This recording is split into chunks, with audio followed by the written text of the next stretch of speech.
แก้วทักทายสบายดีเนาะวันที่27เนาะ7 พฤษภาคม ปี2025นี่ล่าสุดเลยวันนี้คนได้พระพุทธรูป1 องค์เนาะเป็นทองสำริดรูปสมบูรณ์แบบงามหลายท่านผู้ชมได้เข้ามาเบิ่งเก่าๆทักทายสบายดีสาธุเอาบุญนำกันเด้อที่ดอนเพิ่งคำเบิ่งตัวเพิ่งแขวงบ่อแก้วเนาะการค้นพระพุทธรูปสาธุทีมงานเนาะสมเสยทีมงานใช้ในการค้นบ่ว่าฝนฟ้าอากาศเนาะบ่อำนวยความสะดวกก็สู่ส่วนเต็มที่สาธุผู้ใดเข้ามาเบิ่งก็อัปเดตล่าสุดเนาะวันที่27ได้1 องค์เนาะ7 เดือน 5 ปี2025นี่สาธุองค์การข้ามไทยอำเภอเชียงแสนจังหวัดเพราะว่าเขาก็อยู่นี่กันครบเลยนะสรุปราคาไปเลย27ได้1 องค์เนาะ27 เดือน 5โดยร้านไป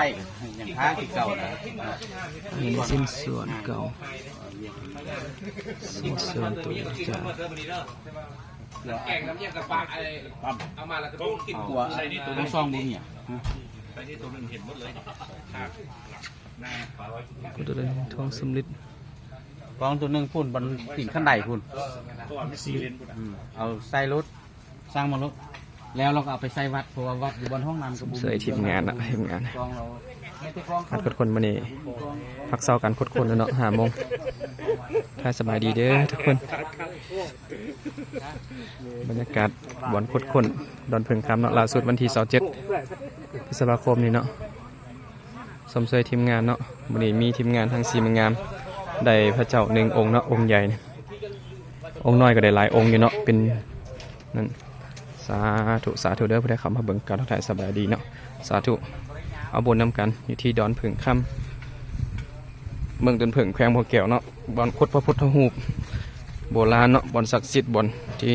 วัดเก่าแก่ในการค้นล่าสุดเลยท่านผู้ชมมืออื่นสืบต่อยเนาะมือไหนก็ได้องค์1 2 องค์เนาะได้อยู่เนาะทุกมือโอ้ความลึกเลยนำทรงนี้พอฝนฟ้าอากาศก็ตกตลอดเนาะฝนฟ้าอากาศบ่อำนวยความสะดวกให้เนาะแต่ก็ทางทีมงานก็สู้เต็มที่สาธุผู้ใดเข้ามาเบิ่งก็สาธุฝากกดไลค์กดแชร์กดติดตามนะข่าวน้ำกันวันที่27ล่าสุดเนี่ยก็ได้1 องค์เนาะเป็นทองสำริด